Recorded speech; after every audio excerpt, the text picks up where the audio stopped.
সময় সম্পর্কিত শব্দ হোয়েন, হোয়াইল এবং ডিউরিং এই তিনটে শব্দের ব্যবহারগত তুলনামূলক আলোচনা আমরা এখন করব। দেখো হোয়েন, এই হোয়েন যখন একটা ঘটনার পরে আরেকটা ঘটনা ঘটবে তখন আমরা হোয়েন ব্যবহার করব। যেমন I will meet you when you arrive. দেখো এখানে দুটো ঘটনা আছে, দুটো ঘটনার মধ্যে একটা ঘটনা ঘটার পরে আরেকটা ঘটনা ঘটবে বলছে। যেমন দেখো ইউ অ্যারাইভ, তারপর আই উইল মিট ইউ, তাহলে এখানে একটা ঘটনা ঘটার পর আরেকটা ঘটনা ঘটবে, এক্ষেত্রে আমরা হোয়েন ব্যবহার করব।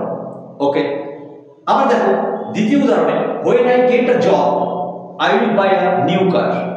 তাহলে একটা ঘটনা ঘটার পর অপর ঘটনাটা ঘটবে, তাই তো?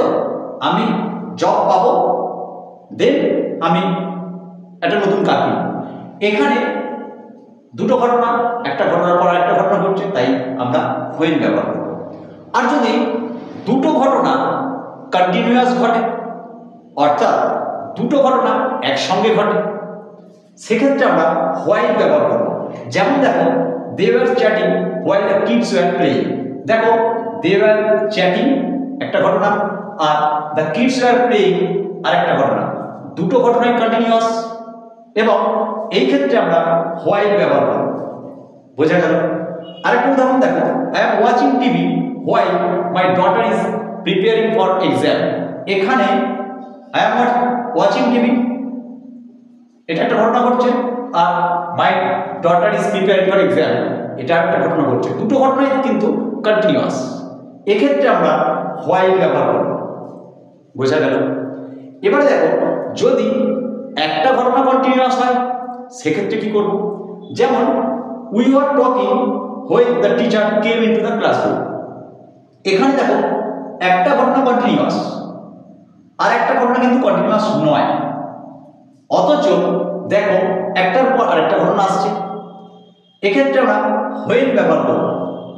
এক্ষেত্রে কিন্তু আমি যদি হোয়াইল ব্যবহার করি তাহলে সেন্টেন্সটা ভুল হবে, এখানে হোয়াইল ব্যবহার করা যাবে না। কিন্তু দেখো এবারে এই সেন্টেন্সটা she fell asleep when or while she was reading the book, এখানে আমরা দেখছি একটা ঘটনা কন্টিনিউয়াস এবং এটা কিন্তু ফেল অ্যাসলিপ এটা কন্টিনিউয়াস নয়, অথচ আমি এখানে লিখেছি হোয়েন বা হোয়াইল, এখানে কি যে কোনোটাকে আমরা বসাতে পারবো, হোয়েন হোয়াইল। হ্যাঁ, এক্ষেত্রে আমরা হোয়েনকেও বসতে পারবো, হোয়াইলকেও বসতে পারবো, কারণ দেখো এক্ষেত্রে কন্টিনিউয়াস একটা কন্টিনিউয়াস হলেও আমরা কন্টিনিউয়াসের আগে হোয়াইলকে ব্যবহার করতে পারবো, হোয়েন তো ব্যবহার করতে পারবোই। আমরা এখানে দেখলাম যে একটা কন্টিনিউয়াস আর একটা যদি ইনডিফিনিট থাকে সেক্ষেত্রে আমরা হোয়েন ব্যবহার করতে পারবো, এটা তো আগেই দেখেছি। তাহলে এখানেও দেখছি আমরা একটা ইনডিফিনিট একটা কন্টিনিউয়াস, অথচ আমরা এখানে হোয়েন তো ব্যবহার করতে পারবো, এমনকি হোয়াইলও ব্যবহার করতে পারবো, মানে কন্টিনিউয়াসের আগে আমরা হোয়াইলকে ব্যবহার করতে পারবো। আর এখানে যদি আমরা হোয়াইল ব্যবহার করতাম তাহলে এরপরে ঘটনাটা কি ছিল, দেখো ইনডিফিনিট, সুতরাং এখানে ব্যবহার করা যাবে না। আমরা হোয়াইলটা এই কন্টিনিউয়াসের আগে ব্যবহার করতে পারতাম। বোঝা গেল? একইভাবে we drank T when or while it was raining, এটাও কারেক্ট। দেখো এখানেও আমরা হোয়েন বা হোয়াইল যে কোনোটাকে ব্যবহার করতে পারবো, কারণ এখানে একটা ইনডিফিনিট আর একটা কন্টিনিউয়াস, এবং কন্টিনিউয়াসের আগে আমরা হোয়াইলকে ব্যবহার করতে পারবো, আর একটা কন্টিনিউয়াস হলে আমরা হোয়েনকে ব্যবহার করতে পারবো, এটা তো আমি আগেই বলেছি। তাহলে আমরা কি দেখলাম? দেখো আমরা দেখলাম যে হোয়েনকে ব্যবহার করতে গেলে হোয়েনের সঙ্গে কে আসে, ইনডেফিনাইট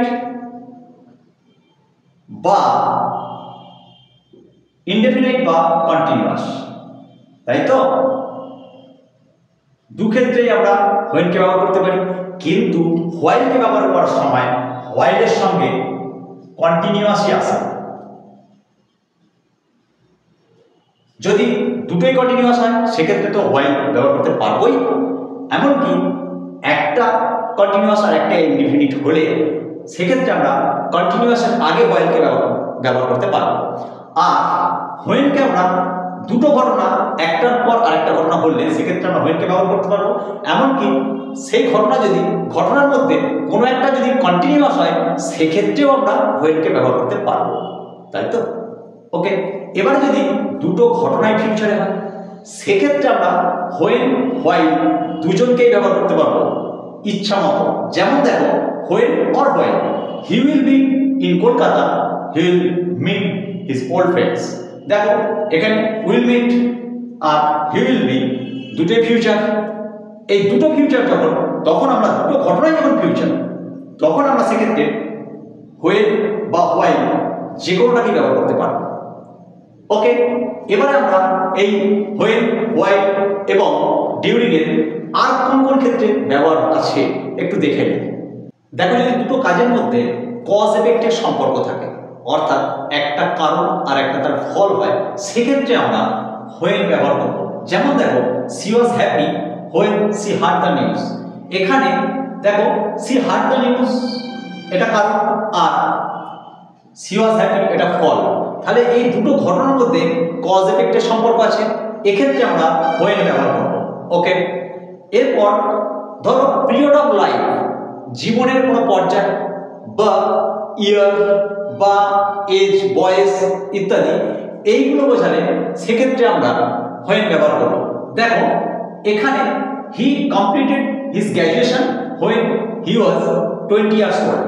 দেখো এখানেও দুটো ঘটনা মধ্যে দেখো কি আছে, আমরা দেখলাম যে 20 ইয়ার্স ওল্ড, ঠিক আছে, একটা জীবনের পর্যায়ে পৌঁছানো, ঠিক আছে। তাহলে হি completed his graduation when he was 20 years old, এক্ষেত্রে আমরা হোয়েন ব্যবহার করব। আবার দেখো, when I was young I use to swim in the river. দেখো এখানে ইয়ং এটা পিরিয়ড অফ লাইফ, অর্থাৎ জীবনের একটা পর্যায় সময়, তাহলে ইয়ং, এক্ষেত্রেও আমরা দুটো ঘটনাকে পাচ্ছি এবং এখানেও আমরা হোয়েন ব্যবহার করব। ওকে, এছাড়াও যেগুলো জেনারেল ট্রুথ হয়, সেরকম যেগুলো সার্বিক সত্য আর কি, সেক্ষেত্রে যেমন দেখো, when you hit water it turns into vapour, তাই তো, এটা একটা জেনারেল ট্রুথ, এক্ষেত্রেও আমরা হোয়েন ব্যবহার করব। আবার when does the concert start, অর্থাৎ ইন্টারগেটিভ অ্যাডভার্ব হিসাবে আমরা ইন্টারগেটিভ সেন্টেন্সে হোয়েনকে ব্যবহার করব। ওকে, তাহলে হোয়েনের ব্যবহারগুলো আমরা দেখলাম। পাশাপাশি আমরা দেখি হোয়াইল কিন্তু এই জায়গাগুলো ব্যবহার হয় না। হোয়াইলের কোথায় ব্যবহার হয়? হোয়াইল আবার কন্ট্রাস্ট বোঝাতে, অর্থাৎ বৈপরীত্য বোঝাতে, বিপরীত বোঝাতে আমরা হোয়াইলকে ব্যবহার করব। কোথায়, কিরকম ভাবে? দেখো, my uncle is a doctor while my aunt is a teacher. দেখো বৈপরীত্য বোঝাচ্ছে, কন্ট্রাস্ট বোঝাচ্ছে এখানে, তাই আমরা এরকম এই জাতীয় সেন্টেন্সে হোয়াইল ব্যবহার করব। বা while I resign he did not, তাহলে এখানে আমরা দেখছি একটা বৈপরীত্য আছে, সেক্ষেত্রে আমরা হোয়াইল ব্যবহার করব। এবারে দেখো ডিউরিং আসলে কি করে না, এর ফোকাসটা থাকে অ্যাকশনের পিরিয়ড অফ টাইমের ওপর, অর্থাৎ একটা সময়ের ব্যাপ্তির ওপর এর ফোকাসটা থাকে, এটার উপরে এমফাসাইজ করে, জোর দেয়। ওকে, যেমন দেখো, I will be on vacation during the summer. এই যে ডিউরিং দ্য সামার, একটা সামার একটা স্পেসিফিক টাইম, মানে একটা সময়ের ব্যাপ্তি, একটা স্পেসিফিক টাইম, কিন্তু তার পর্যায়কাল, সময়ের ব্যাপ্তি বোঝাচ্ছে, তাই এক্ষেত্রে আমরা ডিউরিং ব্যবহার করব। The lights flicker during the storm. দেখো এক্ষেত্রেও আমরা the lights flicker during the storm, এখানেও স্টর্মের মাঝে, অর্থাৎ স্টর্ম একটা সময় ব্যাপ্তি, তার মাঝে এই যে লাইটস ফ্লিকার, এই অর্থে আমরা ডিউরিং ব্যবহার করব।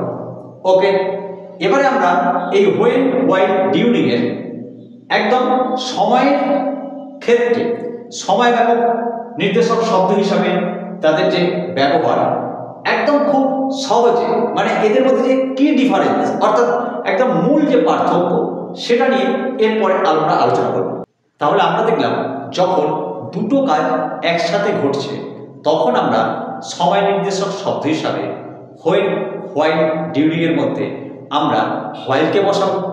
আর যখন ফোকাসটা কাজের পয়েন্ট অফ টাইমের ওপর, তখন একদম স্পেসিফিক টাইমের ওপর ফোকাসটা, তখন আমরা হোয়েন বসাবো। আর যখন ফোকাসটা পিরিয়ড অফ টাইমের ওপর, সময়ের ব্যক্তির ওপর, তখন আমরা ডিউরিং বসাবো। এছাড়াও আরও কয়েকটা জিনিস আমরা দেখে নিই যাতে করে আমরা এদের খুব সহজে ব্যবহার করতে পারবো। ওকে, যেমন দেখো, while going to the station I found a man sleeping on the road. দেখো এক্ষেত্রে আমরা হোয়াইল ব্যবহার করেছি। কখন আমরা এই জায়গায় কোন জিনিসটা কাজে লাগছে না, যখন আমরা দেখবো কোনো কাজ খুব অল্প সময়ের জন্য হচ্ছে তখন আমরা হোয়াইল বসাবো। আর কাজটা যদি অনেকক্ষণের জন্য অনেকক্ষণ ধরে হয়, ঠিক আছে, অনেকক্ষণ ধরে ঘটে চলা কোনো কাজের ক্ষেত্রে আমরা হোয়েন বসাবো। যেমন দেখো, when raining I could not get out from the house. দেখো এখানে হোয়াইল, যেখানে I found a man sleeping on the road, কখন না while going to the station. তাহলে একটা অল্প মুহূর্তের জন্য আমরা দেখেছিলাম একটা লোককে রাস্তায় ঘুমাতে, তাহলে আমরা কয়েক মুহূর্তের জন্য দেখেছিলাম। আর এখানে দেখো, when raining I could not get out from the house, এখানে রেনিং কিন্তু অনেকটা সময়, তাহলে অল্প সময়ের জন্য হলে বা কয়েক মুহূর্তের জন্য হলে আমরা হোয়াইল বসাবো। আর হোয়েন যদি কাজটা অনেকক্ষণ ধরে হয় সেক্ষেত্রে আমরা হোয়েন বসাবো।